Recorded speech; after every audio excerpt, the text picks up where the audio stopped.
Oke,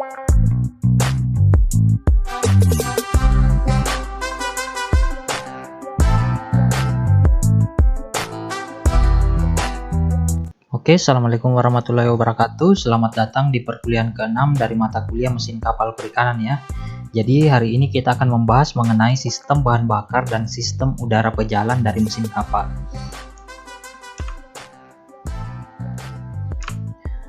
Nah, sebelum kita membahas lebih jauh, kita akan membahas dulu apa sih yang dimaksud dengan sistem bahan bakar ya. Sistem bahan bakar adalah sistem yang bertujuan untuk mensuplai bahan bakar yang diperlukan oleh mesin kapal itu sendiri untuk menjalankan fungsinya, untuk menggerakkan kapal dan fungsi-fungsi lain sebagainya ya. Nah, selanjutnya apa yang harus kita ketahui dari sistem bahan bakar mesin diesel atau mesin kapal itu adalah jenis bahan bakar yang digunakan ya. Jadi terdapat 3 jenis bahan bakar yang biasanya digunakan untuk mesin-mesin kapal ataupun mesin-mesin industri ya. Nah, yang pertama itu ada jenis HFO atau MFO, itu biasa disebut dengan heavy fuel oil atau bahan bakar berat ya. Ada juga yang kedua itu biasanya menggunakan MDO atau MDF atau biasa disebut dengan marine diesel oil. Dan yang ketiga atau jenis bahan bakar yang ketiga yang biasanya juga digunakan untuk kapal-kapal laut ya adalah high speed diesel ya.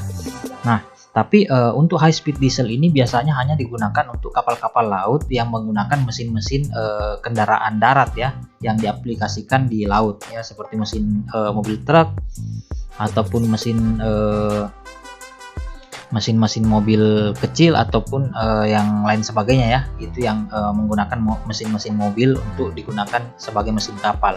Itu biasanya menggunakan HSD atau high speed diesel atau bisa disebut dengan solar biasa ya. Nah, jadi untuk pembahasan kedepannya kita akan fokus ke 2 jenis bahan bakar ini, HFO dan MDO ya.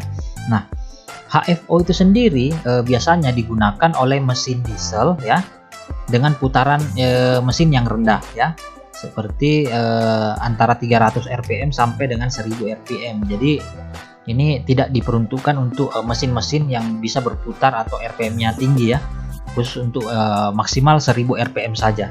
Nah, sedangkan untuk marine diesel oil atau MDO itu diperuntukkan untuk mesin diesel dengan putaran menengah sampai dengan tinggi atau di atas 1500 rpm ya.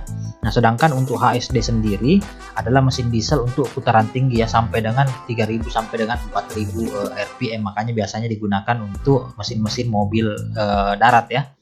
Oke, seperti itu.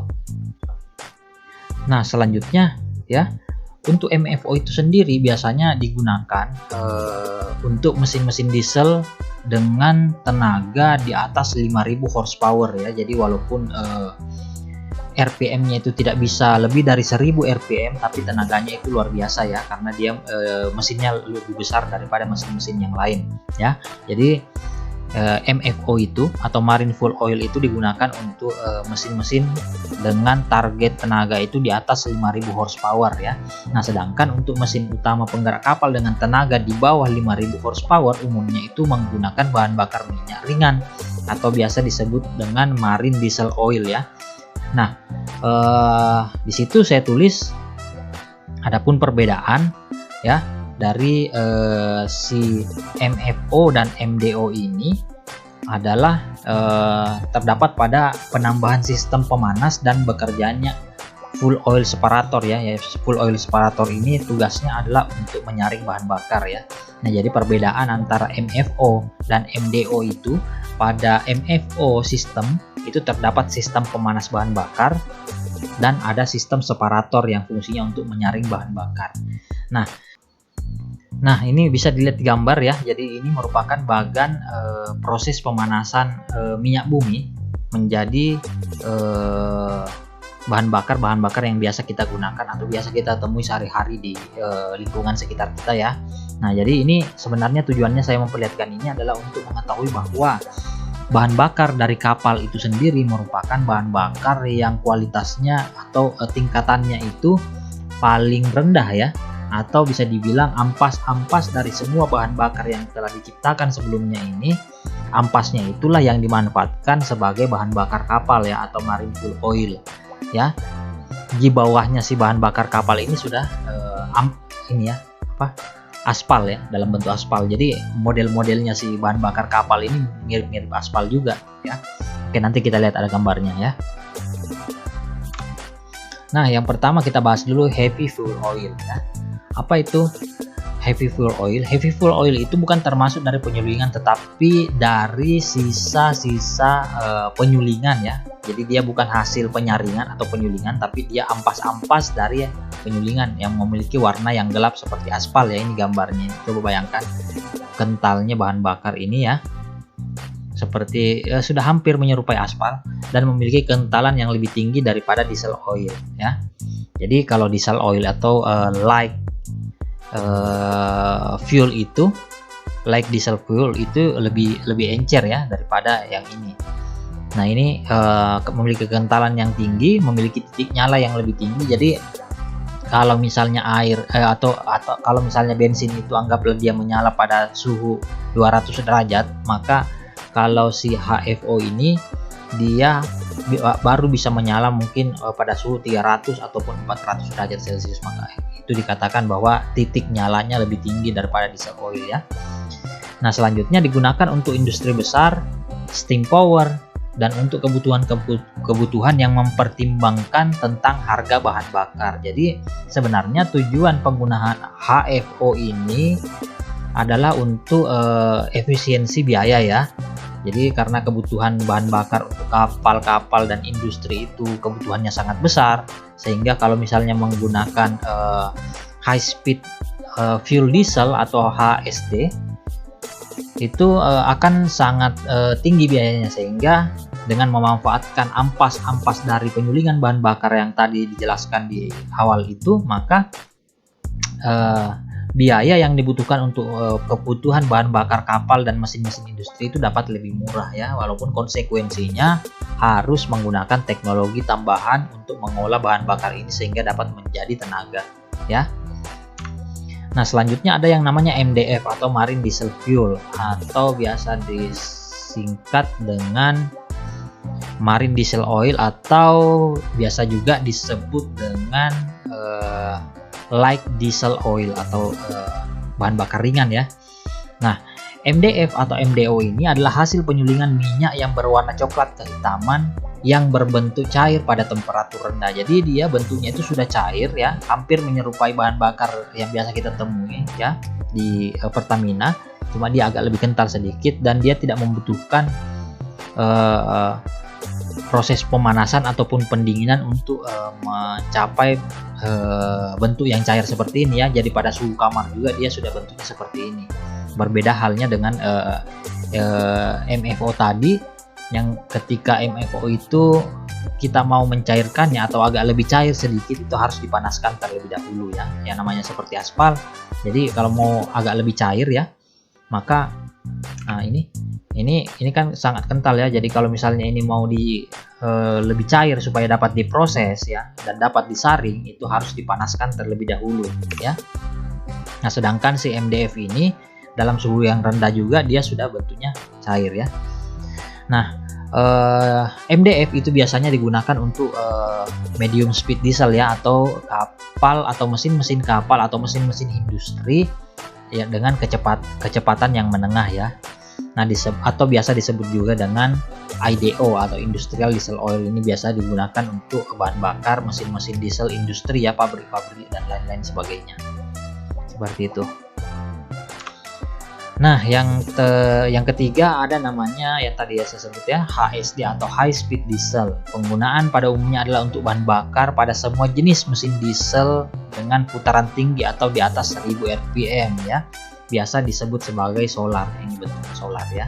Nah, ini biasanya digunakan pada mesin-mesin darat ataupun mesin-mesin kapal yang tidak terlalu memikirkan biaya bahan bakar ya. Kapal-kapal seperti apa itu? Kapal-kapal pesiar, kapal pesiar masih pakai MFO ya supaya hemat. Biasanya untuk kapal-kapal nelayan yang kecil ataupun kapal-kapal yang dengan tujuan sport fishing ya atau olahraga seperti itu. Nah, selanjutnya ada yang namanya di sini saya akan membahas mengenai perbedaan dari masing-masing jenis bahan bakar yang tadi saya jelaskan itu ya. Jadi di sini ada HSD atau solar, MDO atau marine diesel oil, dan HFO atau heavy fuel oil ya. Nah, jadi ini ringan, ini solar, ini bahan bakar diesel ringan, dan ini bahan bakar diesel berat ya. Nah, kalau dari segi RPM ya, dari segi RPM HSD merupakan bahan bakar yang mampu mengakomodasi RPM atau putaran mesin per menit itu yang paling tinggi ya, sedangkan kalau MDO itu untuk putaran sedang dan HFO itu untuk putaran rendah seperti yang saya sebutkan tadi. Kalau misalnya HFO itu putarannya antara 300 RPM sampai dengan 1000 RPM saja, sedangkan MDO itu adalah putarannya di atas 1000 sampai dengan 1500, sedangkan kalau untuk RPM HSD itu lebih tinggi dari 1000 sampai dengan 4000 RPM ya. Nah, selanjutnya ada namanya flash point. Flash point ini adalah titik pembakaran ya, yang saya jelaskan tadi adalah suhu pembakarannya, di mana HFO itu memiliki titik pembakaran yang paling tinggi dibanding dengan jenis bahan bakar lainnya, karena ini berbanding lurus dengan tingkat viskositas atau kekentalan dari bahan bakar itu sendiri. Semakin kental bahan bakar, maka semakin tinggi titik didihnya atau titik ledaknya ya.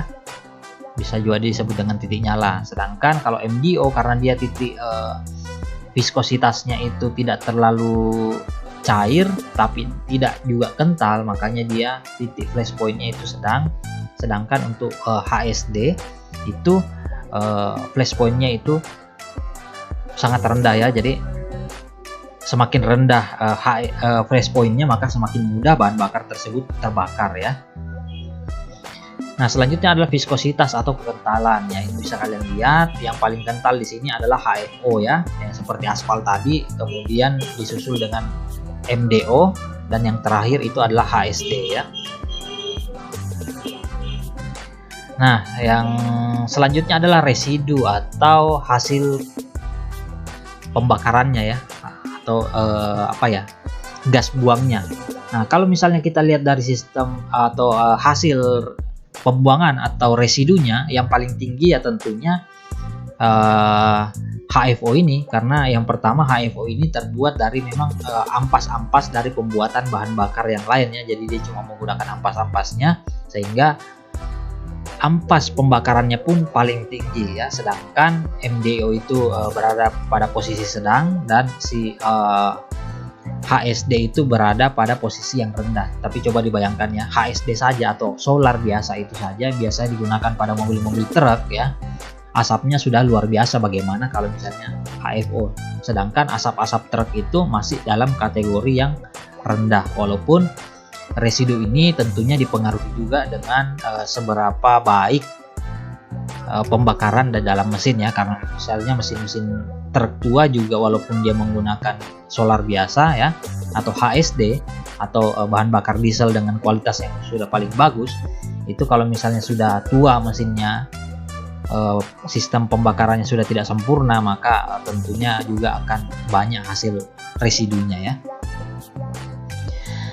Nah, yang terakhir selain residu juga akan menghasilkan sulfur ketika terbakar ya, dimana HFO ini merupakan bahan bakar dengan produksi sulfur yang sangat tinggi ya, sehingga memang tidak aman untuk digunakan pada kebutuhan sehari-hari seperti untuk kendaraan angkutan ya, angkutan darat maksudnya, ataupun dalam penggunaan seperti mesin-mesin genset yang bisa kita gunakan pada kehidupan sehari-hari ya. Sehingga karena dengan tingginya produksi sulfurnya, maka ini tidak direkomendasikan untuk penggunaan mesin sehari-hari, hanya untuk kebutuhan industri dan kapal-kapal perikanan ya, atau kapal-kapal angkutan ya.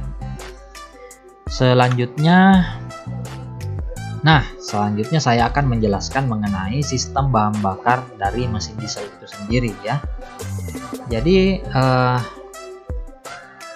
di sini kalian bisa lihat ya, jadi sistem bahan bakarnya itu yang merah ini ya, karena ini sistem pendingin yang sudah saya jelaskan pertemuan sebelumnya ya. Ini yang merah ini adalah sistem bahan bakar. Nah, sistem bahan bakar Adapun tahapan-tahapan dari sistem bahan bakar terjadi dalam mesin kapal dengan bahan bakar MFO ya. Jadi ini simulasi atau ilustrasi dari sistem pembakaran menggunakan bahan bakar MFO ya. Nah, kalau misalnya menggunakan bahan bakar MFO itu prosesnya dimulai dari nomor 18 ini ya. Nomor 18 ini merupakan tangki simpan bahan bakar yang selanjutnya bahan bakar yang tersimpan di dalam tangki simpan bahan bakar ini akan dihisap oleh pompa bahan bakar ya. Nomor 19 yang sebelumnya melalui penyaringnya, ini penyaringnya. Nomor 20 ya, 20 itu ada atas bawah sebelum masuk ke pompa dan setelah keluar dari si pompanya ya. Jadi di situ tangki simpan bahan bakar, selanjutnya bahan bakar itu dihisap oleh pompa bahan bakar atau poin nomor 19 yang selanjutnya dialirkan ke tangki pengendapan bahan bakar. Nah, tujuan dari tangki pengendapan bahan bakar ini adalah untuk menghilangkan ya atau mengendapkan sisa-sisa atau bahan-bahan pencemar dari si bahan bakar itu sendiri ya. Nah, setelah dia diendapkan maka akan selanjutnya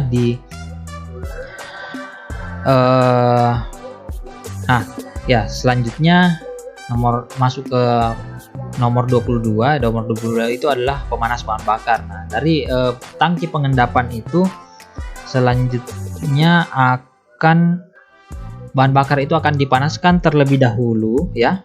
Kemudian akan dialirkan ke sistem pembersihan bahan bakar. Nah, jadi dari tangki pengendapan itu bahan bakarnya ini akan dipanaskan terlebih dahulu, kemudian masuk ke dalam sistem pembersihan bahan bakar. Di sini di sistem pembersihan ini adalah prosesnya di mana HFO tadi ya atau bahan bakar berat tadi ini yang sudah dipanaskan dan bentuknya itu sudah lebih cair daripada sebelumnya, itu akan dipisahkan antara bahan-bahan pencemar padatnya dan bahan bakarnya itu sendiri, seperti mungkin ada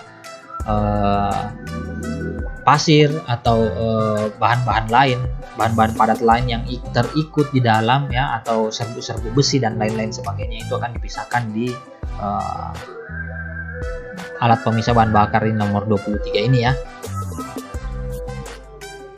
Nah, selanjutnya setelah melalui proses pembersihan, maka bahan bakar yang telah dibersihkan tadi itu akan dialihkan ke tangki penyimpanan harian. Tangki penyimpanan harian ini tujuannya adalah untuk sebagai tangki penyimpanan ya, sebagai tangki penyimpanan untuk bahan-bahan bakar yang akan dimasukkan ke dalam mesin ya. Jadi ada beberapa tangkinya, ada tangki penyimpanan ya. Karena kenapa ada banyak tangkinya? Karena kapal itu kan biasa berlayar itu berbulan-bulan, sehingga dia tidak bisa membawa sedikit bahan bakar ya. Maunya bawa banyak ya, karena tidak ada pom bensin di tengah laut ya. Jadi kalau misalnya mau bawa banyak, maka ada banyak tangkinya. Ada tangki penyimpanan utama, ada tangki pengendapan, dan tangki harian. Nah, tangki harian ini adalah tangki yang dipersiapkan untuk menampung bahan bakar yang akan dimasukkan ke dalam mesin ya, biasanya untuk penggunaan 1 minggu ya. Jadi seperti itu. Nah, selanjutnya bahan bakar yang setelah disimpan di dalam tangki harian itu akan dialirkan ke arah pompa tekanan bahan bakar minyak ya. Jadi di sini dia akan disedot masuk ke dalam pompa, kemudian akan didorong ke sistem pemanasan bahan bakar lagi. Kenapa harus dipanaskan? Supaya dia bisa terbakar ya, karena kalau misalnya dia tidak dipanaskan terlebih dahulu, dia sangat kental dan akan sulit untuk didistribusikan ke masing-masing ruang pembakaran ya. Jadi dia dipanaskan dulu di sini, kemudian didistribusikan ke masing-masing ruang pembakaran melalui pompa bertekanan tinggi. Kenapa harus dengan pompa bertekanan tinggi ya? Karena tujuannya adalah supaya bisa terjadi penyemprotan yang tekanannya tinggi untuk masuk ke ruang pembakaran. Tujuan dari tekanan tinggi ini supaya udara dan bahan bakar yang kental tadi itu bisa berubah bentuknya menjadi bentuk kabut ya. Di bentuknya seperti kabut sehingga lebih mudah untuk terbakar, seperti itu. Nah, jadi seperti itu sistem dari pembakaran dari mesin itu sendiri. Yang pertama dari tangki penyimpanan itu dipompa masuk ke tangki pengendapan ya. Setelah diendapkan itu dipanaskan terlebih dahulu, kemudian masuk di proses pembersihan. Dari proses pembersihan itu masuk ke tangki harian ya. Dari tangki harian itu akan dihisap oleh pompa kembali ya, pompa bahan bakar. Kemudian dari pompa bahan bakar itu akan dialirkan ke sistem pemanas ya, supaya dia lebih cair.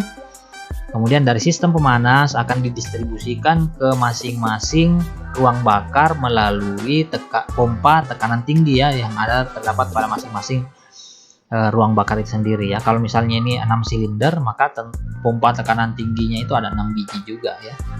Oke, jadi seperti itu ya sistemnya. Mudah-mudahan nanti kalau ujian bisa kalian jelaskan juga. Jadi harapannya slide ini coba dipahami. Kalau misalnya kurang paham dengan membaca slide, bisa diulangi lagi videonya ya, supaya kalian bisa lebih paham dan bisa menceritakan nanti sistem bahan bakar yang ada di ujian. Nah, selanjutnya kita akan membahas sistem udara pejalan ya. Jadi sistem udara pejalan ini merupakan sistem start, bukan ya, ini maksud saya. Nah, selanjutnya kita akan membahas sistem udara pejalan. Jadi sistem udara pejalan ini merupakan salah satu sistem yang biasanya digunakan pada kapal untuk menyalakan mesin kapal ya. Nah, sistem start dari mesin kapal atau mesin diesel biasanya terbagi ke dalam dua kategori ya. Yang pertama itu adalah sistem direct dan yang kedua adalah sistem indirect. Sistem direct yaitu starting yang dilakukan dengan perlakuan langsung terhadap ruang bakar atau piston dengan cara memompa atau mensuplai tekanan udara ke ruang bakar sehingga piston itu akan bergerak ya. Jadi yang direct itu caranya dengan cara memberikan tekanan yang besar kepada tekanan udara yang besar kepada piston ya di ruang bakar sehingga pistonnya itu bisa bergerak ya dan akan menyalakan mesin. Nah, sedangkan untuk sistem indirect yaitu sistem starting engine yang dilakukan dengan perlakuan terhadap crankshaft atau flywheelnya, yaitu dengan memutar flywheel menggunakan motor listrik ya, atau biasa ini motor listrik ini dinamo starter ya. Sistemnya sama dengan kendaraan-kendaraan darat seperti motor mobil, dia pakai dinamo starter ya. Itu termasuk ke dalam sistem indirect namanya. Nah, jadi setelah dari pemaparan ini, maka kalian bisa memahami bahwa sistem udara pejalan itu merupakan sistem yang digunakan pada mesin-mesin besar atau mesin-mesin industri dan mesin-mesin kapal itu untuk menyalakan mesinnya ya. Kenapa tidak pakai sistem indirect? Karena kalau misalnya pakai mesin indirect dengan motor listrik, ya itu akan kebutuhan listriknya akan sangat besar karena mesin ini bisa seukuran rumah ya.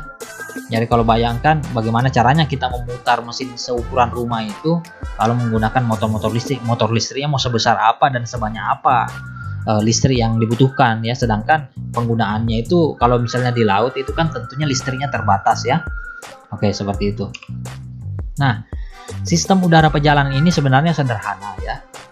Jadi bisa kalian lihat di sebelah kanan ya, sebelah kanan ini yang gambarnya abu-abu, ini merupakan sistem udara pejalan. Nah, sedangkan yang sebelah sini adalah sistem bahan bakar ya. Nah, sistem udara pejalan ini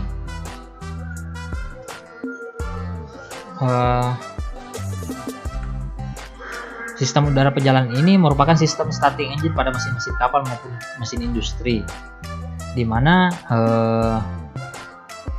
prosesnya itu dimulai dari sini ya,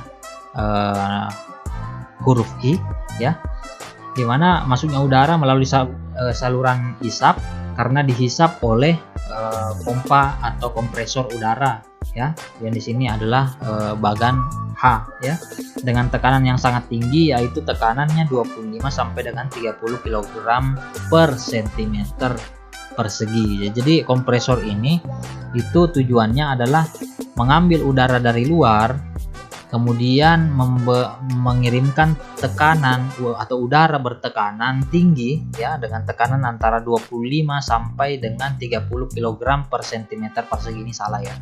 25 sampai 30, karena kalau 0 ini tidak ada tekanannya. Nah, jadi kompresor ini menyemprotkan udara bertekanan tinggi untuk masuk ke dalam tabung penyimpanan udara tekanan tinggi atau J ya. Jadi setelah dipompakan di sini akan disimpan ya tekanannya dengan kebutuhan itu 30 kg per cm persegi. Coba bayangkan, jadi besi ini kan ceritanya tabung ya. 1 cm besinya itu mendapatkan gaya tekanan itu sebesar 30 kilo ya. Jadi semakin besar ini tabung, maka tekanannya itu akan semakin banyak ya. Karena 1 cm 30 kilo, 2 cm 60 kilo, begitu seterusnya ya. Nah, dari tabung tekanan tinggi ini, udara itu akan dikeluarkan ke dalam 2 saluran ya, atau 2 jurusan ya. Yang pertama itu adalah Yang pertama itu adalah untuk kebutuhan